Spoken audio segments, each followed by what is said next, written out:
ওকে, আজকে আমরা শিখব কিভাবে এমএস ওয়ার্ডে একটা মেমো তৈরি করে অথবা চালান তৈরি করে। তো আমরা প্রথমে এমএস ওয়ার্ডটা ওপেন করব। আমরা তাহলে এমএস ওয়ার্ডটা ওপেন করি, এন্টার। প্রথমে আমরা এমএস ওয়ার্ডে যাই করি না কেন, প্রথমে কি করব, পেজ সেটআপ করব। কি করব, পেজ সেটআপ। পেজ সেটআপটা আমরা পরে করলে হয়, কিন্তু আগে করলে বেটার, দুইবার আর সেটিং করা লাগবে না। প্রথমে আমরা পেজ সেটআপ করব। পেজ সেটআপ করতে গেলে আমরা পেজ লেআউট, মার্জিন দিয়ে কাস্টম মার্জিনে গেলাম। যাওয়ার পরে প্যাটের জন্য আর মেমোর জন্য উপরে কমায় রাখবো, যেমন উপরে রাখলাম আমি 0.5, আদার্স আমি 0.7 অথবা 1 করে রাখতে পারি। তো আমরা 0.7 করে রাখলাম, 0.7 পটেট। এরপরে পেপারে ক্লিক করে পেপার সাইজ রাখবো কি A4। আমরা দলিলের জন্য লিগেল, বাকি সব কাজে কি রাখবো A4। কেউ যদি ইনক্রিজলি বলে যে আমার এটা লেটারে রাখবে তখন দিব, কিন্তু আমরা কিসে রাখবো, A4 এ। তাহলে মার্জিন রাখলাম উপরে 0.5, আদার্স 0.7, প্রটেক্ট পেপার রাখলাম কি A4, দেন ওকে দিয়েছি না। এরপর এখানের মধ্যে কি করলাম, হোমে ক্লিক করে এখানে রাখলাম কি টাইমস নিউ রোমান, কি new Roman, Times new Roman. এবার ফন্ট সাইজ রাখবো 14 অথবা 16, কত রাখলাম, 14 অথবা 16, 14 রাখলাম, এন্টার। বোল্ডটা তুলে দিলাম। প্রথমে হবে মেমোর নাম, যেমন ধরো একটা দিলাম কি ক্যাশ মেমো অথবা চালান, তো আমরা দিলাম ক্যাশ মেমো, দিয়েছি না, এন্টার। এরপর হবে কোন প্রতিষ্ঠানে মেমো রেডি করতেছি, বোল্ডটা আসে না মনে হচ্ছে। তাহলে আমরা কোন প্রতিষ্ঠানে মেমো রেডি করবো, সাপোজ আমি কোনো একটা ইন্ডাস্ট্রির অথবা ফ্যাক্টরির অথবা কোনো একটা কোম্পানির লোগোতে মেমো রেডি করবো। যেমন এখানে লিখলাম BD foods, BD foods limited. এখানে লিখলাম মনে করেন কি আপনার Sagarika route, Sagarika route, Pahartali, Chittagong, enter. এরপর হবে মোবাইল নাম্বার, MOV কোলন, একটা নাম্বার দিলাম যেখানে একটা কমা। এরপরে যদি ফোন প্রয়োজন হয়, যদি ফোন থাকে ফোন দিব, +033 এন্টার। ইমেল আইডি দেওয়ার দরকার নেই। তাহলে আমরা এতটুকু লেখা শেষ না, এবার সেটিং করব। সিলেক্ট করার পর আমরা এখানে সেন্টার লেফট রাইট, এটা হচ্ছে ম্যানুয়ালি, আর শর্টকাটও হচ্ছে কন্ট্রোল ই দিলে সেন্টার হবে, কন্ট্রোল L দিলে লেফটে যাবে, কন্ট্রোল R দিলে রাইটে যাবে। আগে কি করতে হবে, সিলেক্ট করতে হবে, কন্ট্রোল ই দিলে কি হবে, সেন্টার হবে। এরপরে লাইন স্পেসিং অনেক বেশি মনে হচ্ছে না, সিলেক্ট করার পর লাইন স্পেসিং অপশনে যাব, এটা রাখবো রিমুভ, কি রাখবো, রিমুভ।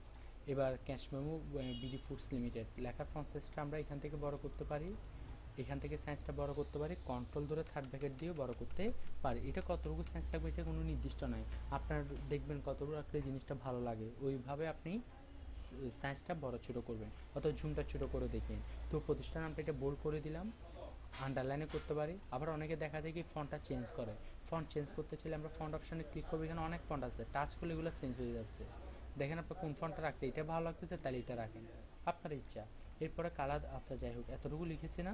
আবার পরবর্তীতে কার্সরটা শেষে রেখে এন্টার দিব, এন্টার দিলে আমরা যে পুরো লেখাটা সেন্টারে রাখছি, কার্সরটা সেই জন্য সেন্টার আছে, তাহলে লেফটে রাখবো, মাথা রাখবো ফন্টটা কোনো 14 অথবা 14 বরাবর আছে কিনা। এরপরে প্রথমে লিখলাম কি সিরিয়াল নং, SL নং, চালানের অথবা মেমোর মধ্যে একটা নং থাকে, সিরিয়াল নংটা দিলাম। এরপরে ডান পাশে কি থাকে, ডেট থাকে, এটা কত তারিখ, কত তারিখের চালান। তাহলে ডেটটা আমরা এখানে রুলারের মাধ্যমে ট্যাব সেটিং ক্লিক করে আনতে পারি। এই ট্যাবটা কখন রুলারটা থাকলে, রুলারটা নাও থাকতে পারে, ভিউ অপশন লেখা আছে না, ভিউতে গিয়ে রুলারটা যদি টিকমার্ক উঠানো থাকে তাহলে এই রুলারটা এখানে দেখাবে না। আবার ভিউতে ক্লিক করে রুলারে ক্লিক করলে এই অপশনটা আসবে। তো আমরা এখানের মধ্যে অনুমান করে একটা ক্লিক করলাম, এরপরে ট্যাব দিলাম, এখানে লিখলাম ডেট, আবার ট্যাব দিয়েন ডেট, DATE ডেট কোলন। এরপর একটা তারিখ দিলাম, যেমন ধর এখানে তারিখ দিলাম কি আজকে কত তারিখ, 18/11/2015। এবার এন্টার। এরপরে একটু এন্টার দিয়ে নিচে নামার পর এখানে লিখবো নেম, মানে মূলত এটা ধরা হবে কাস্টমারের নাম, কিসের নাম, কাস্টমারের নাম। এবার ডট ধরে রাখবো, কি ধরে রাখবো, ডট ধরে রাখবো, ডট ধরে রাখছি না, ঠিক আছে, ডট ধরে রাখছি না, ডট। এরপর আমরা পরবর্তী লাইনে আসার জন্য কি দিব, আবার এন্টার। এরপরে লিখবো অ্যাড্রেস, কি লিখবো, অ্যাড্রেস, অ্যাড্রেস কোলন। এবার এখানের মধ্যে ডট ডটটা ধরে রাখবো, এই দিয়েছি না। আবার পরবর্তী লাইনে আসার জন্য কি করবো, এন্টার। কিন্তু ওই অ্যাড্রেসটা 2 লাইনে হয়, স্পেসের এখান থেকে শুরু করার জন্য স্পেস দিয়ে কার্সরটা এখানে ডান নিয়ে আসবো। এরপর এখানে কি করবো, আমরা ট্যাব সেটিং ডটটা আবার ধরে রাখবো, রেখেছি না। আবার এন্টার, এন্টার দেওয়ার পর একটা ট্যাবল নিব, কি নিব, ট্যাবল, ইনসার্ট থেকে ট্যাবল। আমরা এইভাবে কলাম রো দিয়ে করতে পারি, আবার ইনসার্ট ট্যাবল থেকেও করতে পারি। নাম্বার কলামস, কলাম নিলাম 5টা, রো নিব 3টা, রো কয়টা নিব 3টা, দেন ওকে। ওকে দেওয়ার পর প্রথমে এখানে লিখলাম কি আমরা নং, এরপরে লিখবো প্রোডাক্টস নেম, মানে পণ্যের নাম, কিসের নাম, পণ্যের নাম। এরপর লিখলাম এখানে কোয়ান্টিটি, কি লিখবো কোয়ান্টিটি। এরপরে লিখলাম মনে করুন প্রাইস, এরপরে হচ্ছে টোটাল টাকা, টোটাল টাকা। প্রথমে হচ্ছে এটা হচ্ছে নং, নং মানে হচ্ছে কি নাম্বার, প্রোডাক্টস নেম মানে পণ্যের নাম, কোয়ান্টিটি মানে পরিমাণ, প্রাইস মানে টাকা, টোটাল মানে টোটাল টাকা। এবার সাজাবো, প্রথমে নংটাকে তো এত বড় কলাম লাগবে না, লাগবে না, তাহলে এটাকে সিলেক্ট করলাম, লেফট বাটন ধরে বামে ছোট করে দিলাম। এবার দেখেন টোটাল টাকা একটু জায়গা আছে না, তাহলে এটাকে হালকা ডান পাশ থেকে ছোট করলাম, প্রাইসটাকে আর একটু ছোটো করলাম, ডান পাশ থেকেই আমরা এগুলোকে ছোটো করব। প্রোডাক্টসের নেমটা বড় রাখবো। এরপর লেখাটাকে সিলেক্ট করে এখান থেকে করলাম কি সেন্টার, এই হোমে গিয়ে কী করলাম সেন্টার বোল্ট। এরপর আমরা কার্সরটা মাঝখানে রেখে, কার্সরটা কি রেখে এখানে মাঝখানে রেখে এন্টার ধরে রাখবো, কি ধরে রাখবো এন্টার, আসছে না এভাবে। এরপরে হচ্ছে কি এটা আরও চাইলে বড় করতে পারি। এরপরে আমরা এখানে লিখবো কি ইন টোটাল, কি লিখবো ইন টোটাল। তাহলে এই লাইনগুলো তো আমাদের দরকার হচ্ছে না, তাহলে অনেকগুলোকে সিলেক্ট করে আমরা লেওয়ার্টেও যেতে পারি, এখানে মার্জ সেলস করতে পারি, অথবা রাইট বাটন ক্লিক করে কি করতে পারি মার্জ সেলস করতে পারি, করেছি না। এবার এখানে লিখবো ইন টোটাল, কি লিখবো ইন টোটাল টাকা, ইন টোটাল টাকা। এবার লেখাটাকে সিলেক্ট করে এখানে রাইট করে দিলাম, হোমে গিয়ে রাইট বোল্ড করে দিলাম, ঠিক আছে।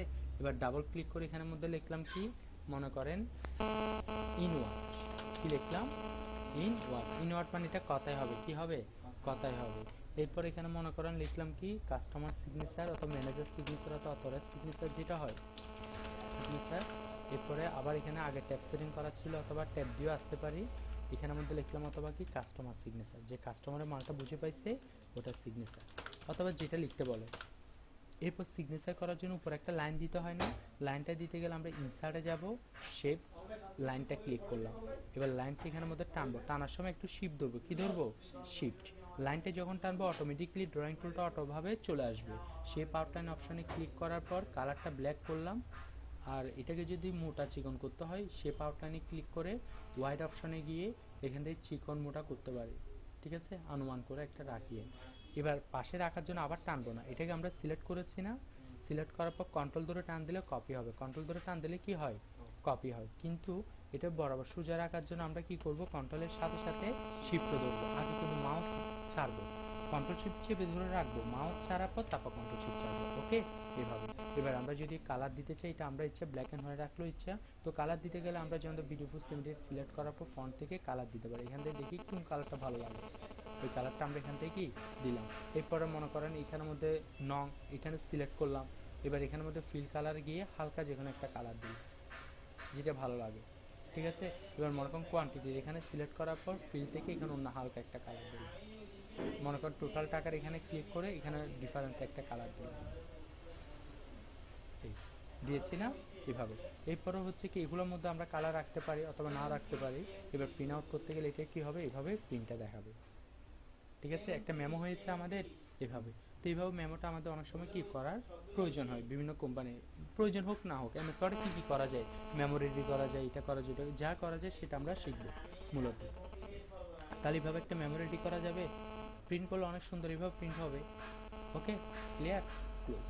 এবার আমরা এটাকে সেভ করে ফেলি, তাহলে আমরা সেভে ক্লিক করলাম, আমরা যেখানে সেভ করার জন্য এখানে this PC D drive local disk D, তারপর এখানে ছিল কি MSSC practical class, MSR practical class, তারপরে এমএসআর প্র্যাকটিক্যাল ওয়ার্কের মধ্যে এটা হচ্ছে মেমো সেভ, ওকে পারা যাবে মেমো রেডি করা, ওকে।